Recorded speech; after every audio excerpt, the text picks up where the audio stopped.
Hello there. What's going on, everybody? Today we're going to be unboxing, taking a look at, and building the Black Widow and Hawkeye expansion from Marvel Crisis Protocol. And this one is a little late. It had not come out in Orlando anywhere around here for a while, so we were a little slow getting this down here. But hey, you know what? We've got it. We're going to take a look at it. Also, if you are new here, let me remind you, there's a new giveaway going on right now for a $25 Amazon gift card. I know that's a lot like most of my giveaways, but there's a new round of it going on right now. All you have to do to enter to win that is be a subscriber and leave a comment on this or one of my videos. Well, Black Widow is going to be the first straight-up duplicate character we've got.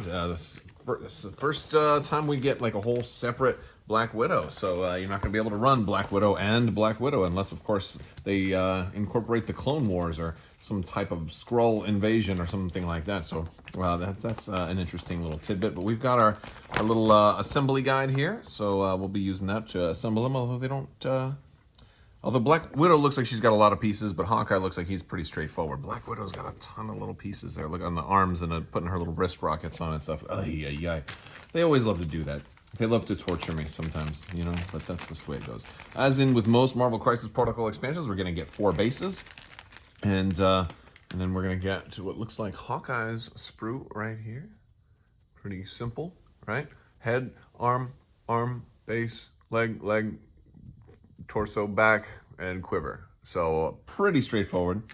We've got Black Widows right here, which does have a couple of kind of small pieces. Nothing too small, I suppose. So that much is good. Yeah. All right. We'll take a closer look at these a little bit later on in the video. Once we've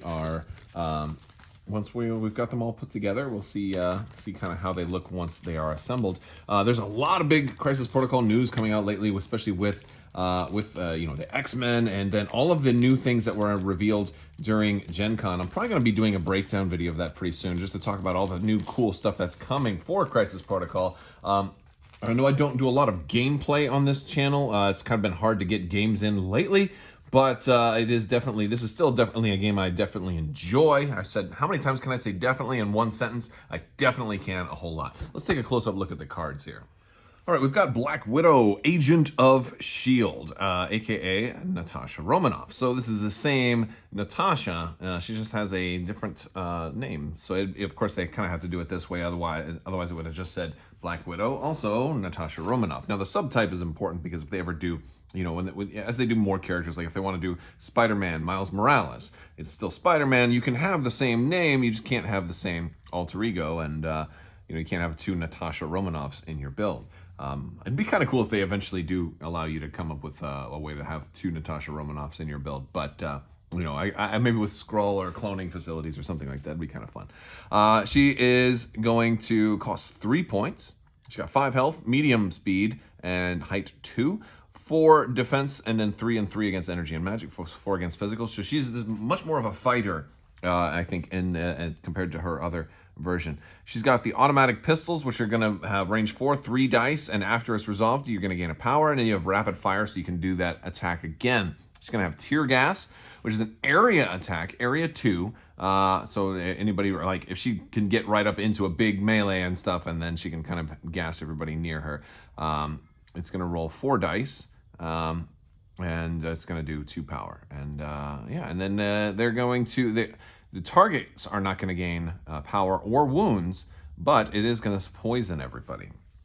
Widow's Kiss is going to be her 3 cost. Now tear gas costs 2. Widow's Kiss is going to cost 3. It's going to do 6 dice, and this is really I think the main reason maybe to run her, possibly because to be able to fire this one off potentially, it can do a tremendous amount of damage. This one is going to do already 6 dice, but it's going to add a die for each special condition they have, and it can push them. So this is a really, really strong attack, potentially. Now, on top of that, she's got Interrogate. At the start of the cleanup phase, this character is within 2 of 1 or more dazed enemy characters. It may use this superpower. Its controlling player increases the amount of victory points they score from crisis cards during the cleanup phase by 1. So she's going to interrogate somebody that's kind of knocked out and get some extra victory points that way. That's actually a really cool little ability. Parting Shot. She's got, after an attack targeting this character is resolved, this character may use this superpower. The attacking character suffers 1 wound. The character may advance away from the attacking character with a distance short. And that one's going to cost 2 power. And then she's got stealth. Characters must be within distance 3 of this character to target it with attacks. So it kind of gives her a little bit of built-in protection. When we flip her over, I think she's still got all the same stuff. Yeah, I think she's pretty much exactly the same when you flip her over. So yeah, 3 and 2, 3 and 2. Okay, yeah. All right. Well, we've got Hawkeye. Now Hawkeye doesn't have as much stuff. He seems kind of simple. He's a cost 3 character. He's only got 4 health. Only 4 health. Also medium, and he's 4/2/2, so he's got a little bit weaker defense. He seems like, man, he could probably get taken out really easy. So that much is something to be to be kind of worried about. He's only got 1 basic attack. It's arrow shot. It's going to cost 0. It does 5 dice at distance 5, so he can hit you from really far away. Maybe that's why he's so squishy, because he can shoot from really far away. After this attack is resolved, this character gains power for each damage dealt. Okay, that's standard. Before choosing a target, this character may choose whether the attacks are physical or energy. That's awesome. And then full quiver. If you roll a wild, after this attack is resolved, the defending character gains 1 of the following special conditions: bleed, shock, slow, or poison. So that's going to obviously work well with Black Widow, or just be good kind of all on its own. For special abilities, he's got the hook arrow. Place this character within 3 of its current position. The superpower can be used only once per turn. So you can, hook somebody. Hooking himself, rather. I'm sorry. He can hook himself, so he can kind of, almost fly a little bit, or at least teleport, which is nice. Especially if you want to take 2 shots and then spend some power to, hook yourself away to safety. I like that. That can be a very clever play. Also really good for objective play. He's got trick shot, which only costs 1. The next arrow shot from this character ignores line of sight, and the defending character does not benefit from cover. That's awesome. I love that. So you can shoot around, around buildings or something like that. And then he's got fast draw for 2. When this character is targeted by an attack, if the attacker is not within 3 of this character, it may use this superpower. The character immediately makes an arrow shot targeting the attacking character. So he can attack you before you attack him. So all of those actually kind of seem like they're really awesome. Even though he could die, he could be a lot of fun before he dies. Actually, I really like Hawkeye. Oh my gosh. Yeah. I don't read them that much before I kind of do this. So I'm reading them in sometimes for the first time. So it's kind of cool to get you're kind of getting my initial reaction on this guy. Yeah, and so he looks like he's about the same on the other side. 5 health, so he gains a little bit more health once he's wounded. Other than that, I think that's the only difference. Yeah, all right. Yeah, no, I think I like Hawkeye maybe a little better than Widow, because you already have a Widow too. So he's like the one that's all new. My big really curiosity here is that I don't believe they are Avengers at this point. I don't know if because there's not an updated Avengers affiliation card in here. So I guess I got to go back to my core box and see. If they count, or if maybe the developers have just kind of clarified this, because I'm not 100% sure. So if I'm just going off of what's on the box, it doesn't say just Black Widow. It's Black Widow Agent of S.H.I.E.L.D., so does that count? Because, honestly, I think you could... I don't play this game too competitively and too rules lawyery. We could always just say, yeah, we know they're Avengers, so we could just count them that way, right? Or you could always say, well, it's still Black Widow. But I am curious what the intent is. I'll probably look that up afterwards. If you've heard anything on that, let me know in the comments section. I think it'd be kind of interesting to see if they're going to still count as Avengers right now. We got some cards here also. So we've got the professionals, and it's an unaffiliated card. Of course, that might kind of lead itself to, hey, you don't have to be Avengers, right? But it's unaffiliated. And it's Natasha Romanoff and Clint Barton may each spend 2 to play this card. If Clint Barton damages a character with an attack this round, and Natasha Romanoff is within 2 of the damaged character, you may move 1 asset or civilian token from the damaged character to Natasha Romanoff. She is now holding this token. The card does not allow a character to hold more tokens than the crisis specifies. So basically, he can shoot. She can steal an objective from somebody. That's really cool. Although, I mean, they're kind of see that coming. But this, I mean, I feel like this one's probably a better version for that. She seems like she's a little more prepared to get right up into the enemy's face and hit them. I mean, granted, the other Natasha can too, but I don't know. It'll be fun to kind of do the Pepsi challenge between the two of them and see. And then we've got heavy firepower. I love the Captain Marvel and War Machine one on there. We don't have War Machine in this game yet, too. I want to see War Machine. And this one, of course, is not restricted to just these two characters, so you can probably use this for anybody else, right?